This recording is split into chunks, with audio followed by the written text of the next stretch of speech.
FIFA উইন্ডোতে সেপ্টেম্বরে নেপালের মুখোমুখি হবে বাংলাদেশ। ফুটবলের মহাতারকা হামজা কি থাকবেন নাকি থাকবেন না, এ নিয়ে ধূম্রজাল। বুধবার শুরু হবে নেপালের বিপক্ষের ম্যাচকে কেন্দ্র করে প্রথম অনুশীলন। ইতিমধ্যে হাভিয়ার কাবরেরা 24 সদস্যের প্রাথমিক স্কোয়াড ঘোষণা করেন। আগামী 6 ও 9 সেপ্টেম্বর অনুষ্ঠিত হবে দুটি প্রীতি ম্যাচ।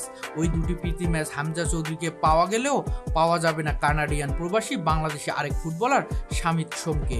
ইতিমধ্যে 5 সদস্য নিয়ে ফুটবল ক্যাম্প শুরু করে বাফুফে। আবাহনী ও বসুন্ধরা ক্লাব ফুটবলাররা যোগ দেবেন শুক্রবার। সম্প্রতি এক সাক্ষাৎকারে আমির খান বলেছেন, ইংল্যান্ডের চ্যাম্পিয়ন্স লিগে হামজার ক্লাব লেস্টার সিটিকে চিঠি দেওয়া হয়েছে। আগামী সেপ্টেম্বরে হামজাকে পেতে খুব বেশি আশাবাদী কোচ কাবরেরা। আমির খান আরও বলেন, সেপ্টেম্বরের 6 ও 14 তারিখ কানাডিয়ান লিগ থাকায় শামিত সোমকে পাবে না বাফুফে। Shariful Islam, mid wicket.